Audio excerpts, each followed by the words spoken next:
Ladies and gentlemen, the picture you are about to see is as important a film document as was ever made by the Army Air Forces. In graphic detail, it reveals the operation use of gliders in the invasion of Normandy, gliders which you helped to manufacture. You will not soon forget this picture. You may even be able to recognize gliders which you built with your own hands. I think you will swell with pride when you see how well they perform, for without them, the invasion of German-held territory could not have been the success it was. Yes, you'll be filled with justifiable pride, and speaking for the Air Technical Service Command and the entire Army Air Force, I want you to know that we share this pride with you. But the job is not yet done. We still need gliders of every description, gliders such as only you can make.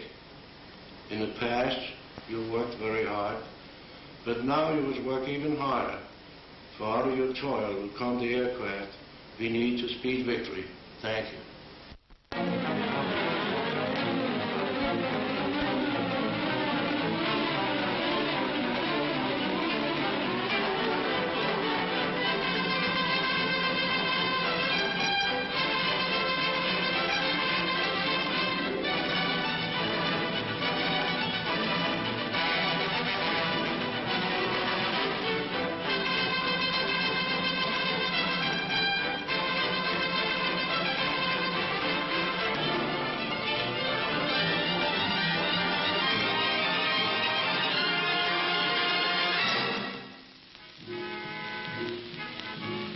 This is the story of the operation which began the assault on the continent of Europe.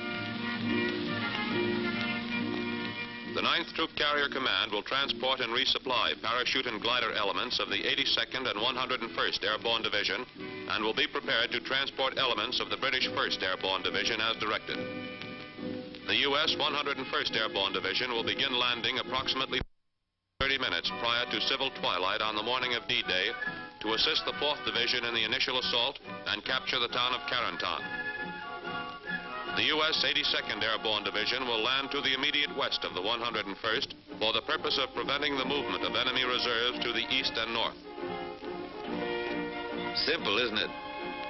This mission, which reads so easily, calls for an attack from England on the continent of Europe.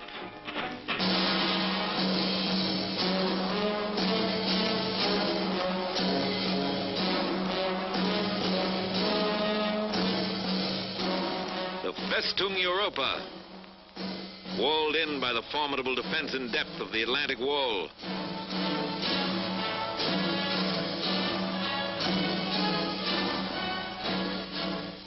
Mined, trapped, bristling with gun emplacements and fortifications.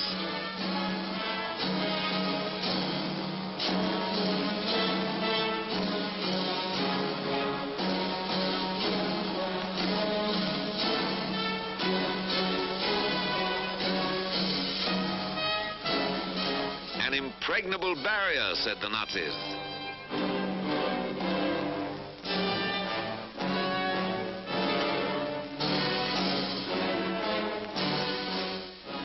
The combined chiefs of staff decided that frontal assault alone would not crack Fortress Europe. The Atlantic Wall must be vaulted and the cracking process begun from the rear. The initial effort by land, sea, and air would be made in this area, spearheaded by troop carrier and airborne forces.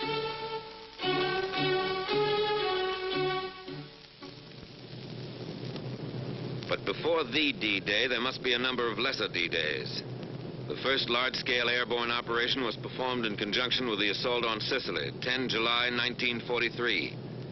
Taking off from fields in Africa for dropping zones in Sicily, troop carrier units transported by glider and aircraft, units of the 1st British and the U.S. 82nd Airborne Divisions. Almost a year before this operation, a troop carrier group transported a parachute infantry battalion from England to start the invasion of North Africa. But the invasion of Sicily was the first real test for troop carrier units, which had trained in maneuvers in Texas, the Carolinas, and England.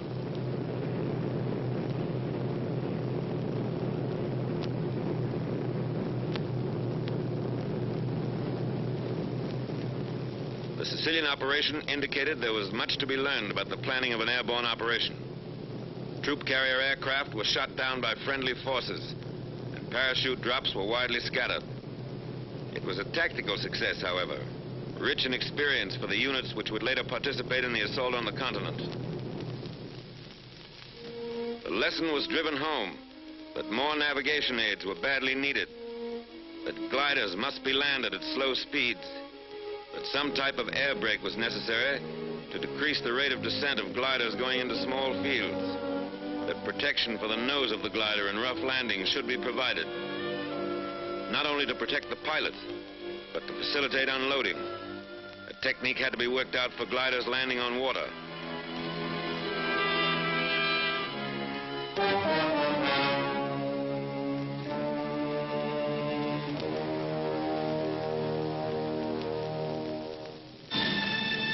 To the lessons of Sicily was added the experience of the highly successful operation in the Markham Valley of New Guinea, in which troop carrier and airborne forces showed the practicability of a well-planned daylight operation.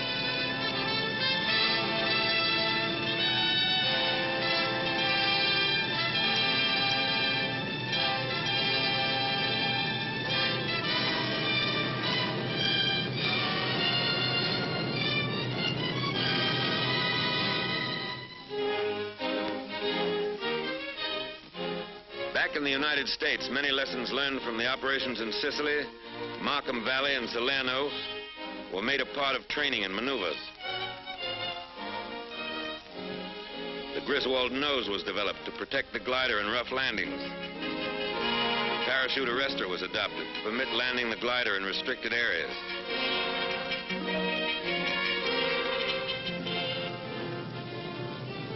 The intercom between tow plane and glider was introduced.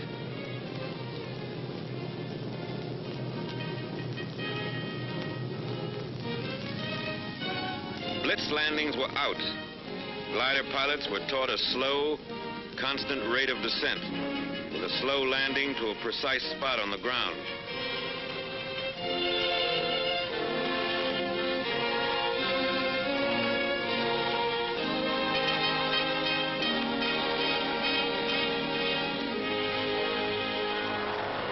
Many types of combat aircraft were suitable for towing the CG-4A glider. The B-25 was used. The P-38 performed its task well.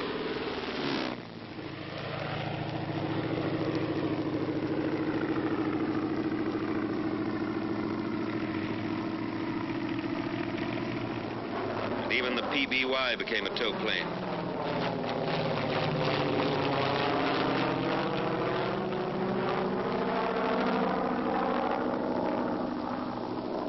Note the takeoff of the PBY before the glider.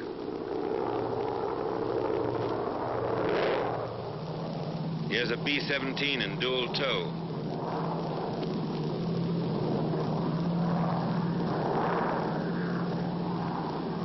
And a triple tow by a C-54.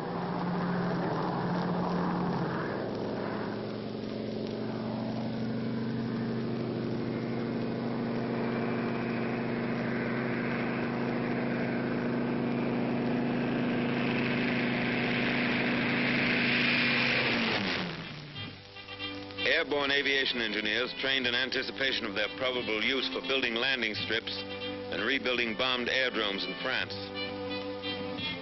Troop carrier airplanes are converted in a matter of minutes into ambulance ships.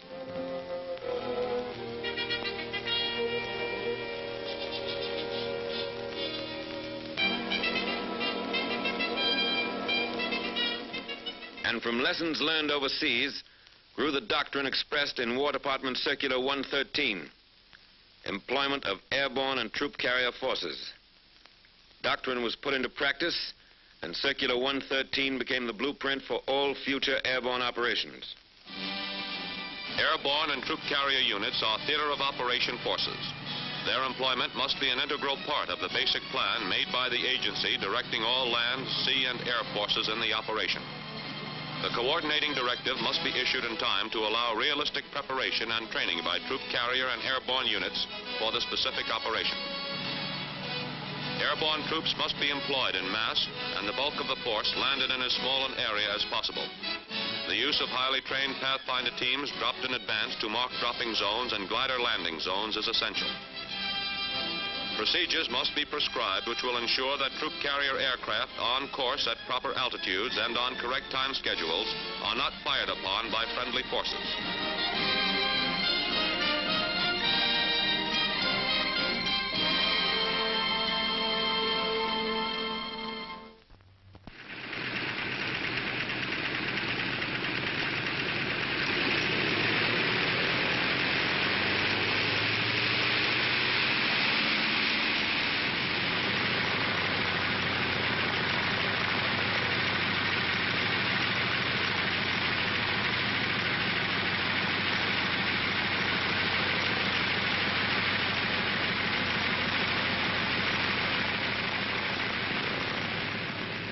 Power pilots and the staffs of operational training groups, which were committed to the United Kingdom, were trained in flying procedures of the United Kingdom before they left the States.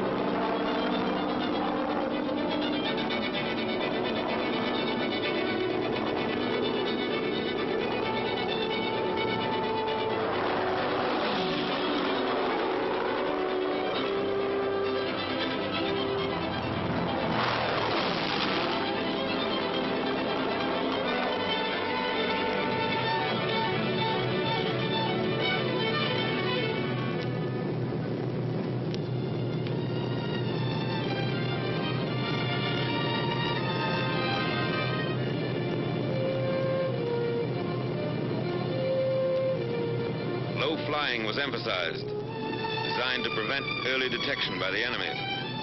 Air crews had to fly through a corridor of flak, pinpointed by searchlights. Every aspect of operations in the United Kingdom, flying control, air-sea rescue, supply, British navigation, weather, all phases of theater training were covered before the units departed overseas.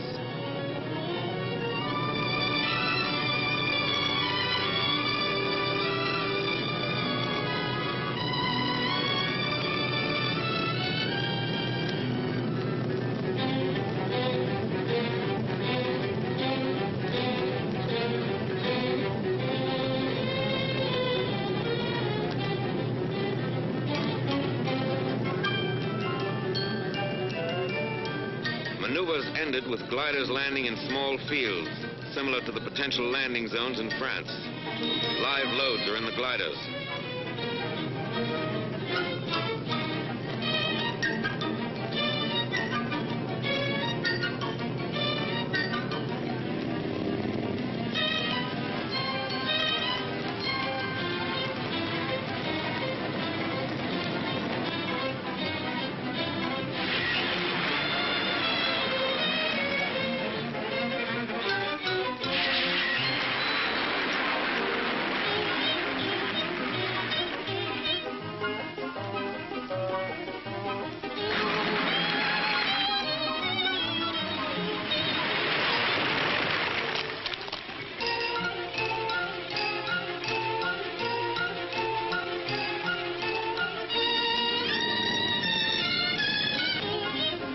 Airborne troops continue in their specialized tactics.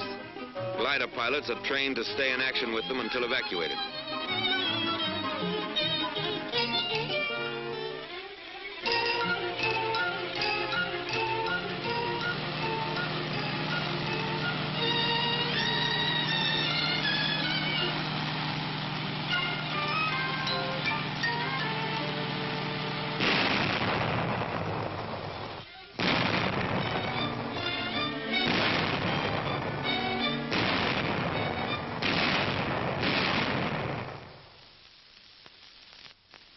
Meanwhile, in England, Supreme Headquarters was formed.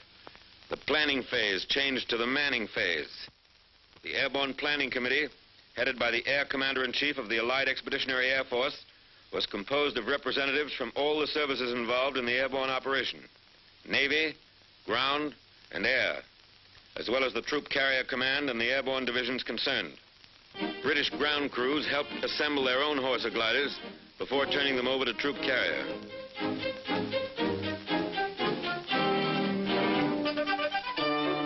This British Horsa now belongs to the 9th Troop Carrier Command.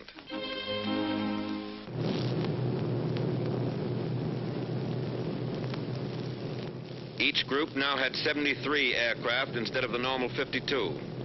The troop carrier force of 3 wings and 14 groups contained 1 experienced wing and 5 combat-wise groups from the Mediterranean. 3 planes in each squadron are equipped for aerial pickup.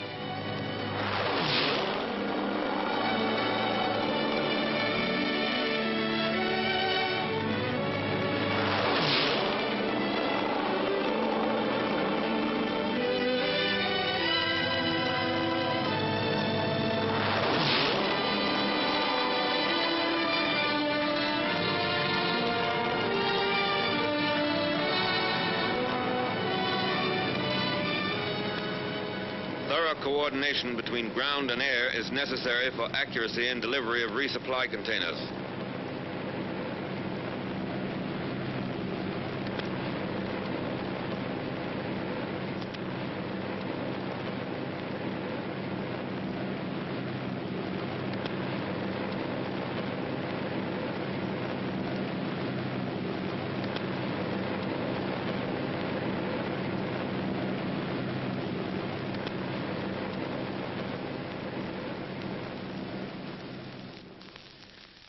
These men are pathfinders, a combined team of troop carrier crews and parachute technicians who will drop on objective areas and set up homing devices for the main aerial convoy. Teams consist of 9 to 14 technical men and 5 security personnel. The Pathfinder School, starting without precedent and table of organization, and with little equipment, turned out 50 trained troop carrier crews and 260 British and American airborne officers and men by D-Day. Pathfinder airplanes were equipped with every navigational aid used by troop carrier, and the flight crews and airborne teams received 30 to 60 hours training in their use, both in the air and on the ground. Each Pathfinder team is equipped with 8 specially designed holophane lights from which DZ light tees are made. By D-Day, crews who had lived, trained, and were briefed together could navigate under instrument conditions to within 600 to 800 yards of a pinpointed position in unfamiliar territory.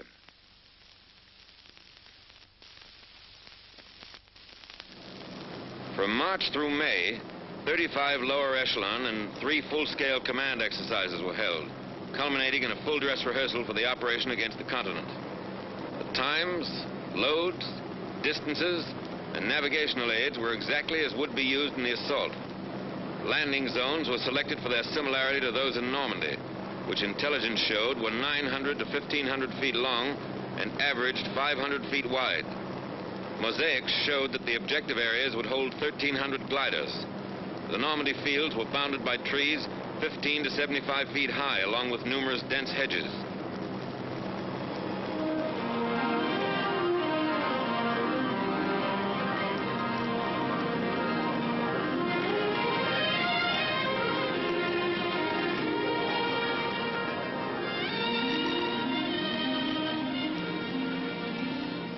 Glider pilots were allowed to choose their own fields, and release was made at heights from 800 to 1,000 feet.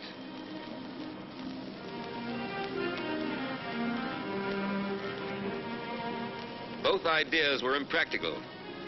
The high release made the gliders more vulnerable to ground fire and sacrificed accuracy.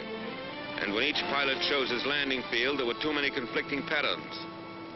Following this maneuver, it was decided that leaders were to choose the landing field for the 3 other gliders in his element, and the release would be made at 400 to 600 feet.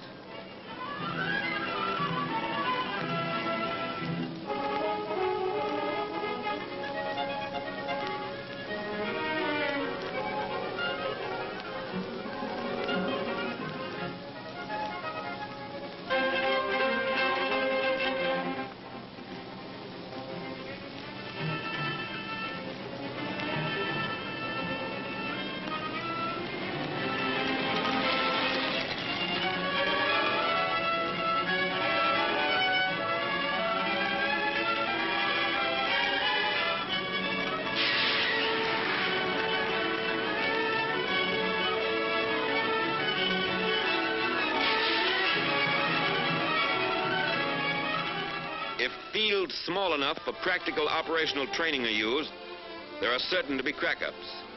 A compromise must be made between realistic training and the number of gliders which may be expended on the maneuver.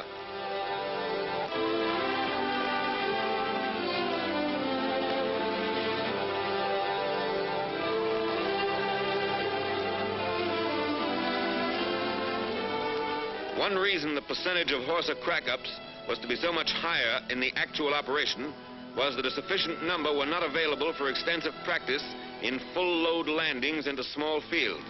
Because of their rugged fuselage construction, most of the CG-4A gliders which sustain damage upon landing deliver their loads of personnel and equipment in fighting condition.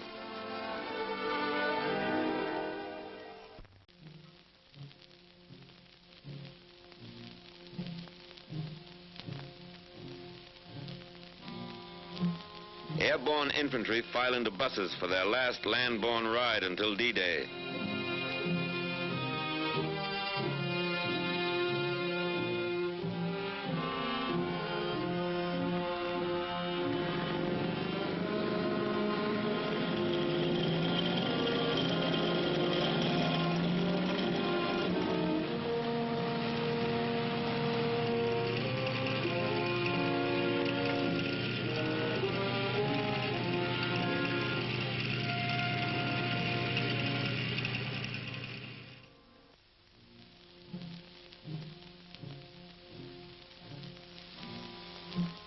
These hangars are their barracks until they climb aboard the airplanes and gliders.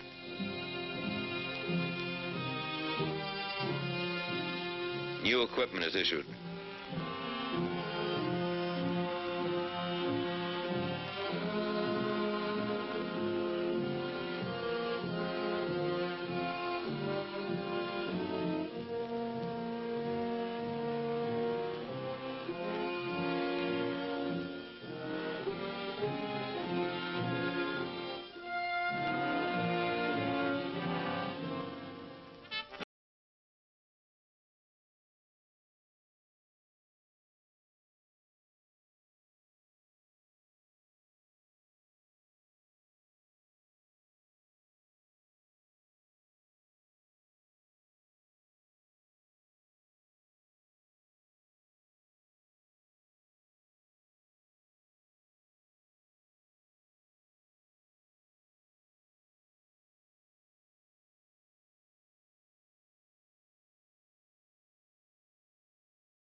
Some out in their new war paint.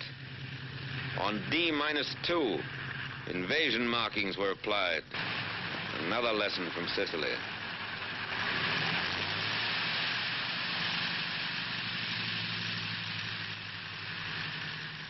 Invasion money revealed the objective. By now, the High Command insisted that individuals should know their destination.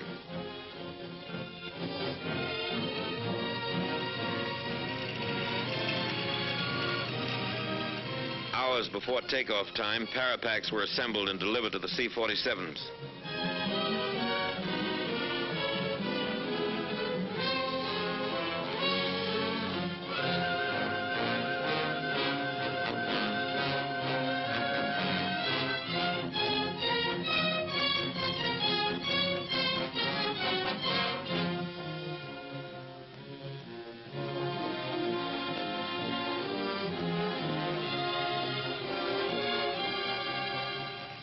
LSTs receive their quotas of troops who will cross the beaches and move forward if troop carrier and airborne have done their job.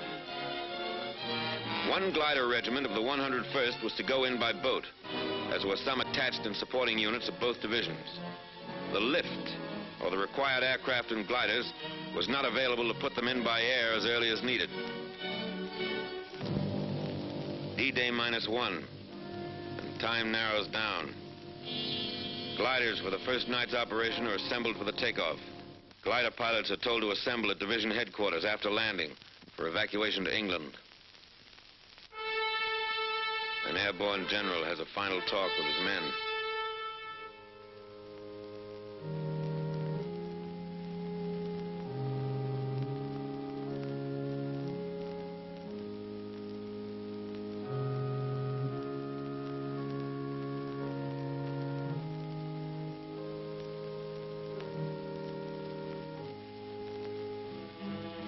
troop carrier and Airborne have their final inspection.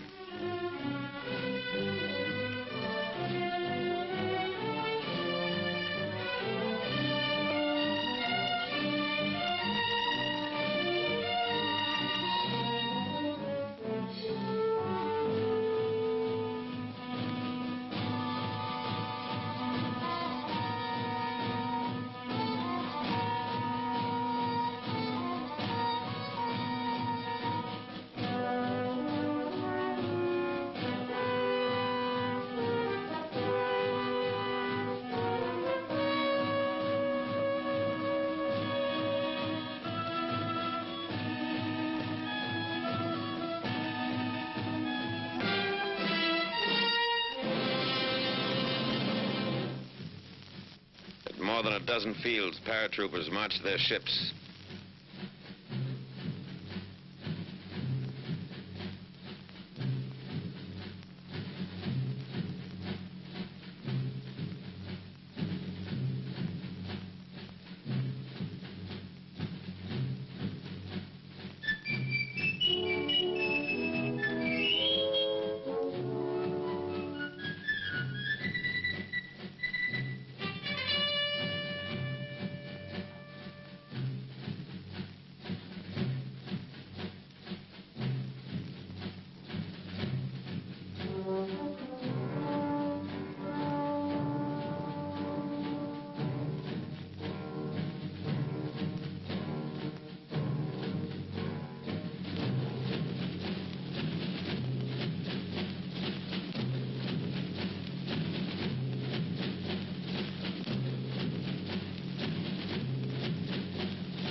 Each pilot has been furnished a list of his passengers.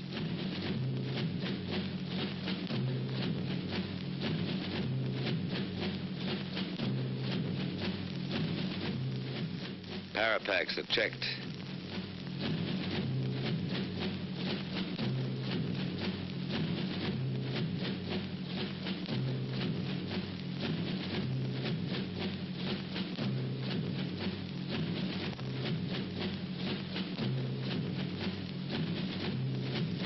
This outfit has enough Apache blood in its collective veins to justify their haircut.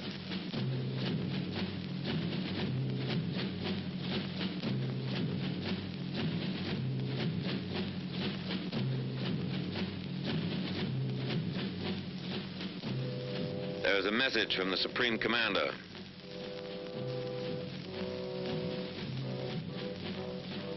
You are about to embark on a great crusade. The eyes of the world are upon you, and the hopes and prayers of all liberty-loving people go with you.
Pilot and crew chief make a final check of the parapacks.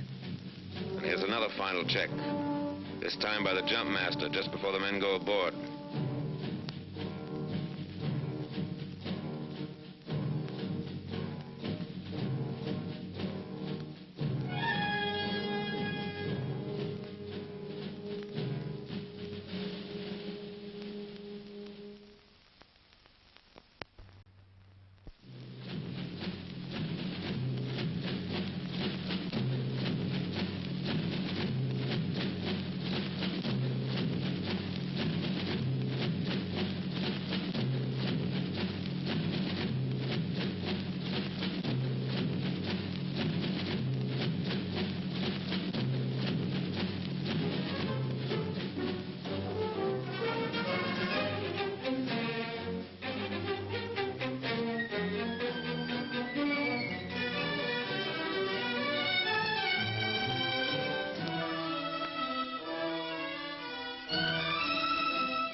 This trooper will drop his British leg pack loaded with demolition supplies just before he lands.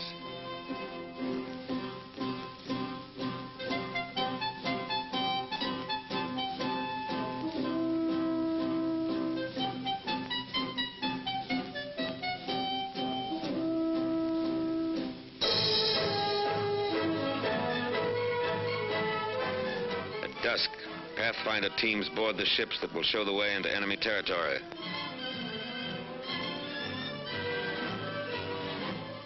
"925 troop-laden aircraft will home tonight on navigation aids set up by these Pathfinders. This is 1 minute out of 1 hour in one day in the world's history that has rarely been equaled. These are the first ships to take off in the airborne invasion of Fortress Europe.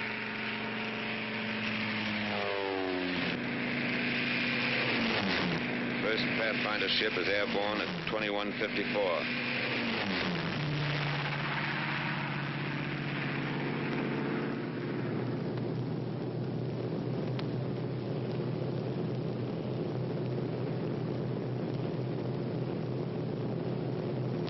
As the Pathfinders head for the coast of France, other C-47s move into position for their takeoff at the head of the runway.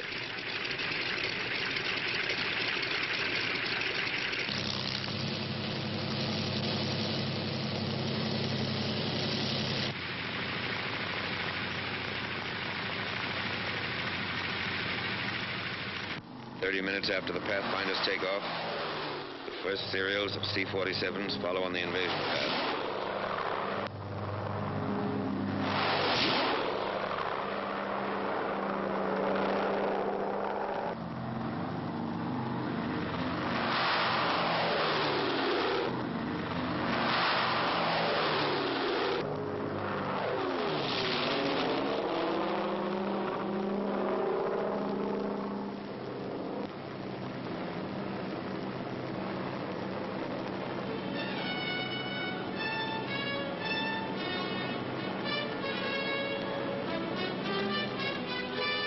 As troop carrier aircraft cross the channel, the Allied invasion fleet has already weighed anchor.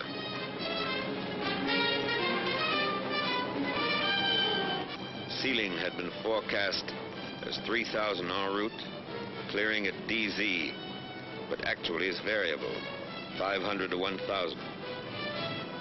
Visibility is poor. Stand up. Hook up.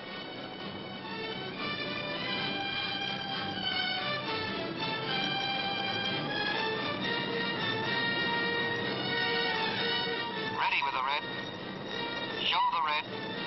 Stand to door. Ready with the green. Show the green. Go.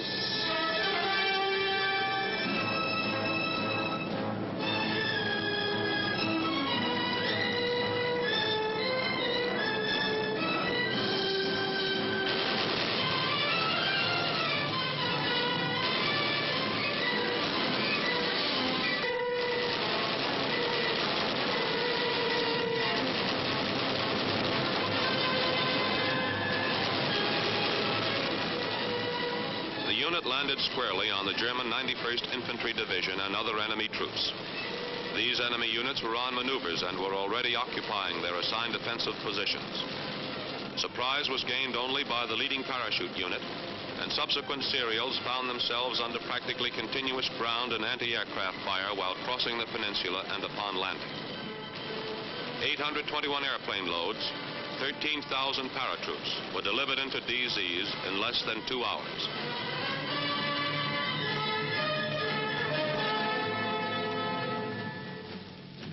Troop carrier had not planned or trained for a night glider landing, but more panzers moving into the peninsula made 100 glider loads of anti-tank guns and troops essential for the initial phases.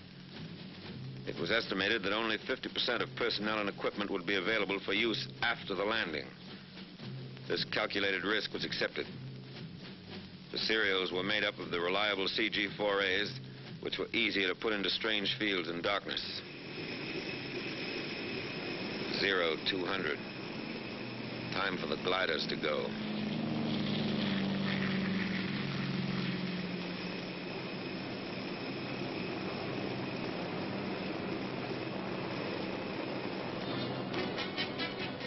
right, glider. Approaching LZ.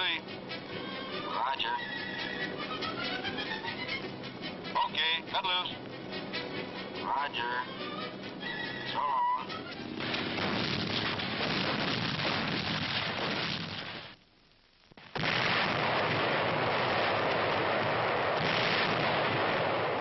The coastal defenses are softened up for the beach landings.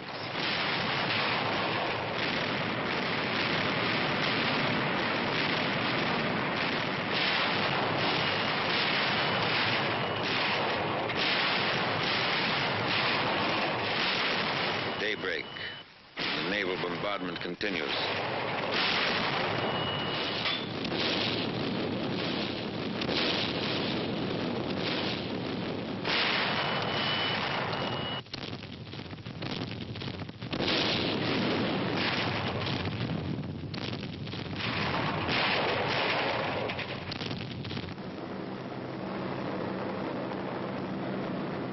Marauders went in ahead of the troops to blast enemy coastal installations. Priority number 1, air supremacy, had been obtained a long time before D-Day.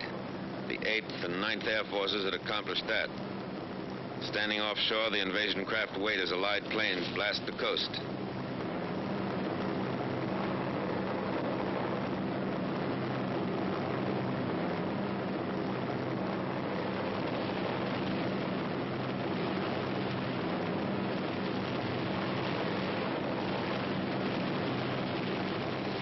Allied surface ships come in.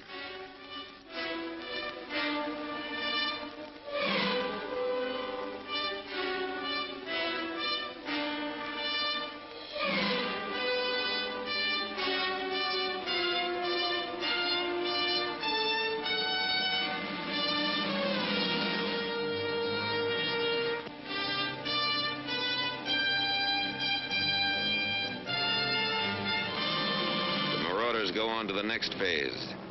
The bombing and crippling of roads, bridges, waterways, railheads, the isolation of a battlefield. And the battlefield is isolated. No German reserves come through to the coast in any strength. The beachhead holds and grows as the Air Force piles up a record number of sorties.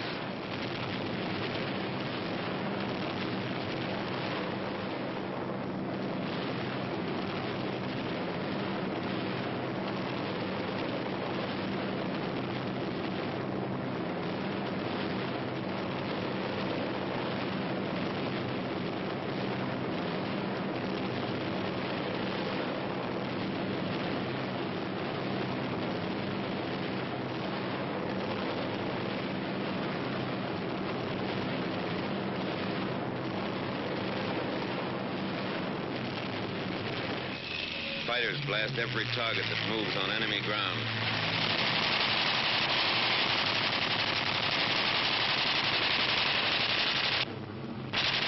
Any target of opportunity is legitimate prey. Record sorties are flown by the fighters on D-Day.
Back in England, the next glider serials are being marshaled for the takeoff. The C-47s are doing double duty. Back from the paratroop drops, they're ready to take off with gliders. Dual tow had been practiced in the States, but it was not used in this operation due to the extra time necessary for air assembly and to the additional marshalling space which it would require on the aerodromes.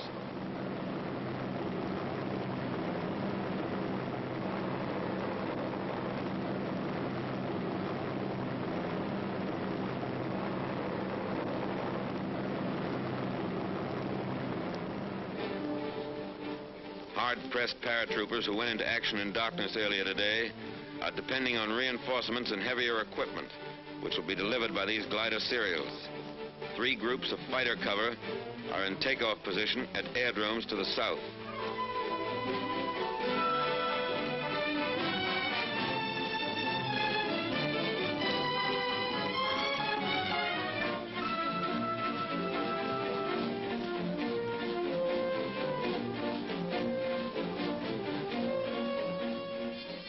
A coordinated British effort was made simultaneously by the British 6th Airborne Division, transported by RAF 38 Group on objectives around Caen.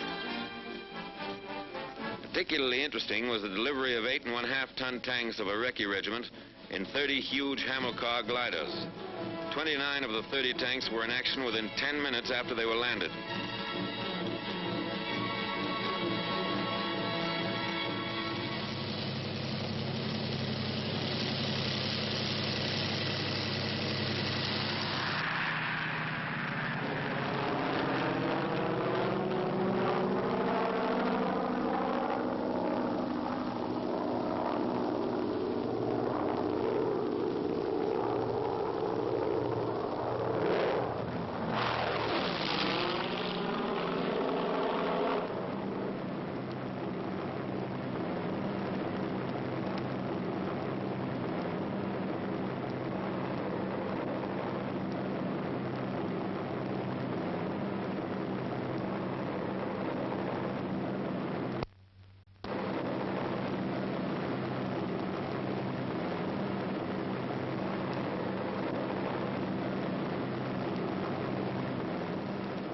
Air superiority makes possible this daylight operation.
ACAC ended a mission for this friendly airplane.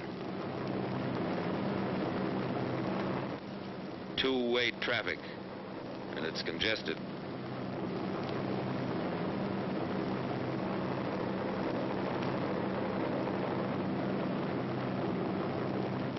These are areas flooded by the Germans.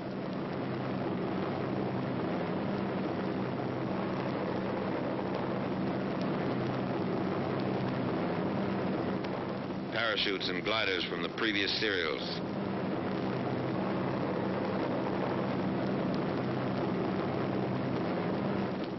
The gliders cut loose from their tow planes.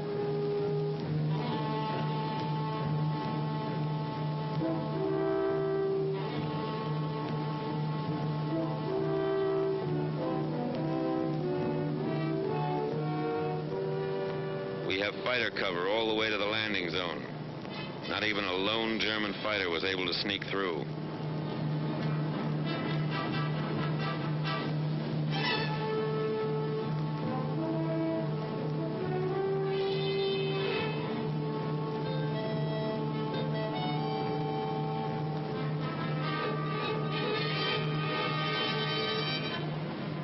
One of the gliders makes a landing in the flooded area.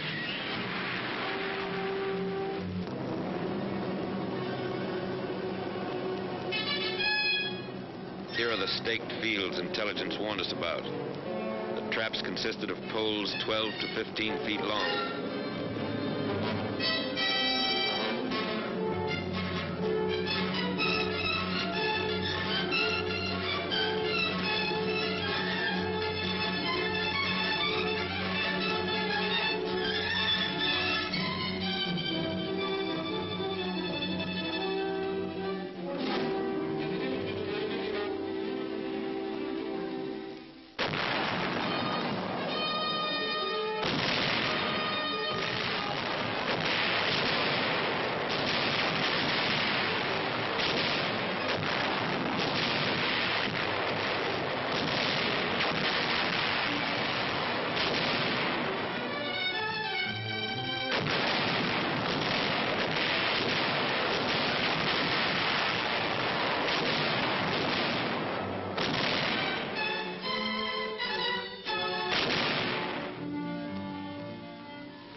The 82nd and 101st Airborne Divisions were in action 33 and 24 days, respectively.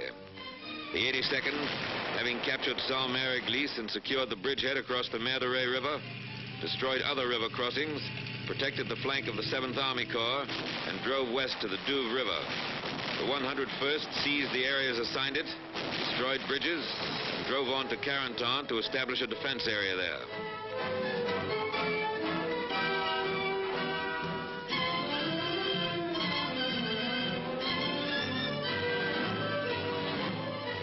Troop carrier, the commanding general of the 82nd Airborne Division sent this commendation. Under most difficult conditions, including landing under fire in enemy-occupied terrain, glider pilots did a splendid job. On the ground, they rendered most willing and effective service, providing local protection for the division command post during the most critical period when the division was under heavy attack from three sides.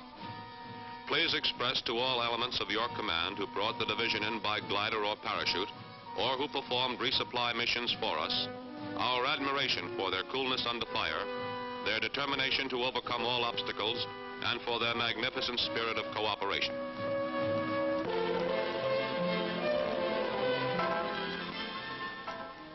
This is part of the price paid for 6 and 7, June 1944.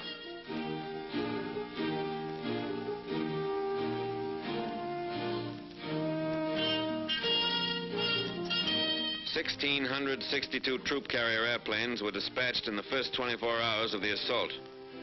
43 were lost and 311 damaged by small arms fire. A lot happened here that cameras could never get. But a corporal with the Pathfinders remembers. We were covering the landing of the first bunch of gliders. We were pinned down by German fire across the field. As the men came running out, they stepped right into it and started to drop all around us. A German cannon blew one glider right apart. A veteran glider pilot. A night glider operation means more landing casualties and extreme difficulty in unloading. It is certainly not desirable if a dawn or dusk landing is at all practicable. A power pilot. I flew in a parachute serial the first night and the navigation aids really worked. But I couldn't see the light T, which was supposed to be on my drop zone. A War Department observer who entered combat with one of the airborne divisions. Troops were dropped generally in the vicinity of the DZs, but were badly scattered. It appears that prearranged supply systems are not flexible enough for airborne combat. Supplies should be dropped as called for by local commanders rather than dropped en masse. Large-scale parachute resupply drops are wasteful and should be restricted to emergencies.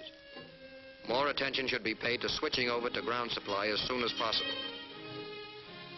A troop carrier liaison officer. Our Pathfinder teams, in 2 cases I know of, suffered heavy casualties. The light Ts, which we expected so much help from, were only 10% operational due to enemy fire. 50% of the resupply drop landed in enemy hands. Communications didn't exist to advise later serials of changes in the enemy situation. Troop carrier operations and communications personnel should move with the first parachute or glider units. 89% of the horses and 50% of the wackos crashed in landing. But 75% of personnel and equipment were ready for combat.